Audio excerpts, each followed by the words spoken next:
8h30, merci de passer cette matinée avec nous. Il fait 22 degrés actuellement à Jérusalem. Immédiatement, la revue de la presse israélienne relayée par Radio J.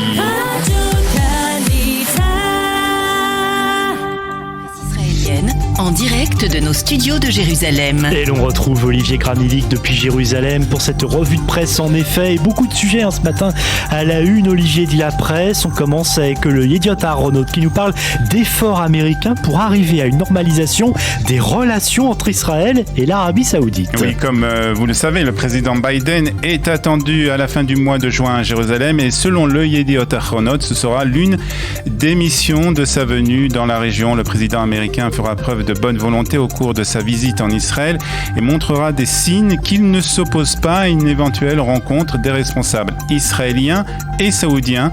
Les Américains ont eux aussi un intérêt à ce rapprochement entre Israël et l'Arabie Saoudite. Cela permettra d'obtenir, nous dit le Yediot Ahronoth, plus de carburant de la part de la puissance arabe. Intérêt très appréciable dans une situation de guerre en Ukraine. Et les quotidiens Ah oui, allez-y. C'est ce que nous explique en tout cas Nadav Eyal ce matin dans le Yediot Ahronoth. Et les quotidiens israéliens qui parlent des débats qui ont précédé le vote en faveur des soldats de l'armée israélienne. Et on en parlait dans le journal de ce matin et on annonçait donc que cette nuit les députés avaient voté en faveur d'une loi qui favorise les combattants qui ont servi dans l'armée israélienne en leur octroyant une bourse pour leur études universitaires. Cette loi a rencontré, comme on l'a dit, l'opposition des membres des partis de droite et en particulier ceux du Likoud pour la seule raison que cette loi avait été déposée par un membre de la coalition. Et le Haaretz, comme le Yediot Ahronoth, cite des propos qui ont été tenus par certains députés du Likoud, en particulier ceux de la députée Miri Regev, propos qui ont été révélés pour la première fois hier soir par la chaîne 12. Miri Regev expliquait aux députés que son parti, que le Likoud devait être une opposition combattante, même si cela doit se faire sur le dos des soldats combattants, des femmes victimes d'agressions sexuelles ou des handicapés. Propos qui ont suscité l'indignation de nombreux députés de la majorité, mais aussi de certains membres du Likoud.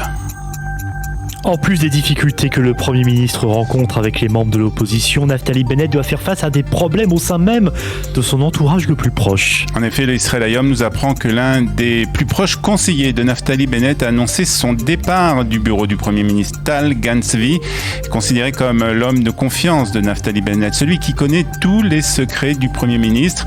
Et ce qui est plus gênant encore, c'est l'explication donnée par l'Israël Hayom concernant son départ. Gan-Zvi semblerait être déçu de la politique menée par le Premier ministre envers la droite israélienne. Le Yediot Ahronoth, lui, précise que ce départ vient s'ajouter à celui, il y a quelques jours, de la conseillère politique de Naftali Bennett.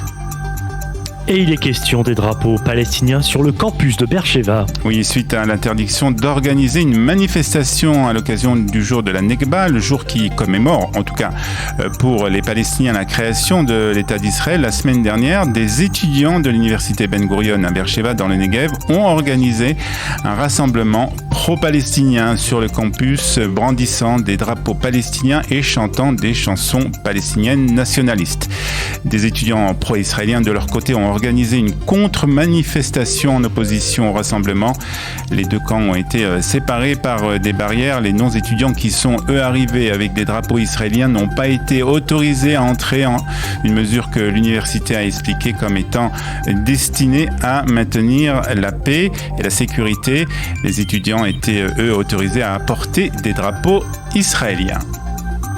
Et pour terminer cette revue de presse israélienne avec vous, Olivier, la présidente de la Cour suprême a dénoncé les politiciens qui cherchent à détruire le système judiciaire israélien. Oui, c'est les propos de Esther Hayut.